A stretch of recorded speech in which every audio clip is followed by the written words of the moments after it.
ना अपने कार्यकर्ता के साथ है। अगर कार्यकर्ता के साथ हो तो बताइए ना, विपक्ष के दरवाजे पे आप क्यों भेज रहे हैं उनको? मुकेश जी, बिहार में आपने ऐसा क्या कर दिया जो विधायक के माध्यम से आरक्षण के लिए विज्ञापन सौंपा जा रहा है पूरे प्रदेश में? विकास पार्टी क्या विधायक को विज्ञापन देने से आरक्षण मिल जाएगा? बिल्कुल ही नहीं होगा। आप सरकार से लड़िए, सवाल कीजिए, आप सत्ता में है, वहाँ पे रह के आप लड़ाई करिए। मोदी योगी जो कहीं आरक्षण नहीं देते तो हम समर्थन वापस लेते। मान लीजिए अगर आरक्षण नहीं मिलता है तो 2027 के चुनाव में आप लड़ेंगे या फिर समाजवादी इंडिया गठबंधन की मदद करेंगे? देखिए, मैं इंडिया ब्लॉक में ऑलरेडी मैं हूँ और मैं अगर 2027 से पहले योगी जी मोदी जी अगर आरक्षण नहीं देते हैं तो हम उनके विरोध में काम करेंगे। हम चाहेंगे कि इंडिया ब्लॉक का सरकार उत्तर प्रदेश में बने। उसके लिए मेरी जो भूमिका होगा वो मैं तय करूँगा। अभी हमने डॉक्टर संजय निषाद जी का 6 महीने का समय दिए हैं। 4 महीना बीत चुका है, सिर्फ 2 महीना बचा है कि या आप आरक्षण दिला दो तो हम पूरे समर्थन आपको करते हैं। यदि अगर आप आरक्षण नहीं दिला पाते हो तो कुर्सी को लात मार के मेरे पास आओ, मेरा बड़ा भाई हो, हम इंडिया ब्लॉक में आपको स्वागत करते हैं। इंडिया ब्लॉक में रहकर राजनीति कीजिए और मैं आपको मदद करूंगा। मैं बिहार में ही राजनीति करूंगा। आरक्षण मिल गया तो आप इंडिया गठबंधन से अलग भी हो जाएंगे। यदि अगर वो नहीं करते हैं तो हम आने वाला समय में एनडीए को हराने के लिए हर ताकत हम लोग लाएंगे।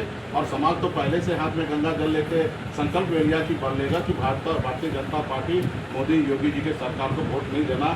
समाज हर एंगल से पहले से सुनिश्चित हो जाएगा, उनको वोट नहीं देना। आरक्षण मिल गया तो आप क्या करेंगे फिर? बीजेपी के साथ आरक्षण मिल जाएगा तो मैं मोदी जी योगी जी को धन्यवाद दूंगा और डॉक्टर संजय जी को अपना पूरा समर्थन देके मैं बिहार लौट के आपको भाजपा का समर्थन करना पड़ेगा। फिर एक सवाल मेरा आप ये बताइए, 5 साल में निषादों के लिए उत्तर प्रदेश में आपने कितना धरना किया, कितना क्या काम किया?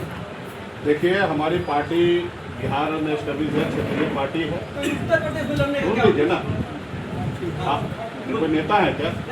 तो फिर सुनिए ना, आप सुनने के लिए आए हैं, बोलने के लिए नहीं आए। आपने हमारी पार्टी के कार्यकर्ता नेतागण मजबूती से यहाँ काम कर रहे हैं। अपने समाज के हक अधिकार के लिए मैंने मंत्रिमंडल कुर्बान किया।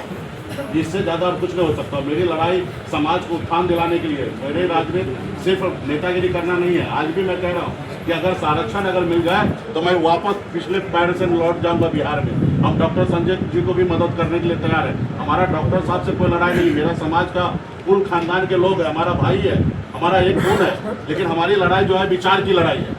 हमारी लड़ाई दिल्ली से जो लड़ाई है वो विचार की लड़ाई है। हमारे मोदी जी या योगी जी मेरा कोई जमीन हड़प नहीं लिया कि मेरा उनसे लड़ाई है। मेरी लड़ाई है कि दिल्ली सरकार में रहते हुए जब बंगाल में आरक्षण है, दिल्ली में निषाद को आरक्षण है, तो उत्तर प्रदेश और बिहार झारखंड में क्यों नहीं है? हम इसके लिए लड़ाई लड़ रहे हैं। बदलाव लाने के लिए लड़ाई लड़ रहे, ना कि पर्सनल रहा।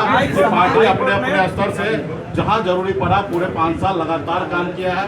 पार्टी, हम लोग क्षेत्रीय पार्टी, हमारे साथ अडानी अंबानी तो है नहीं कि मदद करने के लिए। हम हमारे पास तो धंधा दो और चंदा लो ये वाला स्कीम तो चलता नहीं है। तो हमारे पास सीमित संसाधन है, सीमित पावर होता है और उसके लिए हम लोग लड़ते हैं। और कई राज्य में हमें चुनाव लड़ना होता है, कई राज्य में संगठन खड़ा होना है। कर्नाटक में हमारी संगठन है, बिहार में है, झारखंड में, उत्तर प्रदेश। तो आप समझ सकते हैं कि सब जगह करना था। बताइए, मोदी जी कितना बार गोरखपुर में आके धरना प्रदर्शन किया? बिहार में आपको आरक्षण मिल गया? बिहार में आप 5 मंत्री थे, बिहार में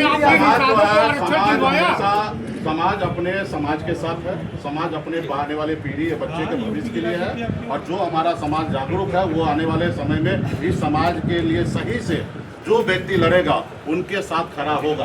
और समाज किसी का जागीर नहीं है। समाज हमारा अभी पढ़ लिख लिया, समझदार हो गया। उनको पता है कि लीडर के साथ रहना कि लोडर के साथ रहना। लीडर कौन है, लोडर कौन है, समाज के एक्चुअल में लड़ाई कौन लड़ रहा है, समाज का मुद्दा के साथ कौन खड़ा है, समाज के बच्चे के भविष्य के साथ कौन खड़ा है, उस नेता के साथ समाज रहेगा। समाज किसी का बनुआ मजदूर नहीं है, चाहे वो मुकेश सहनी हो या डॉक्टर संजय हो या एक्स-वाई-जेड हो।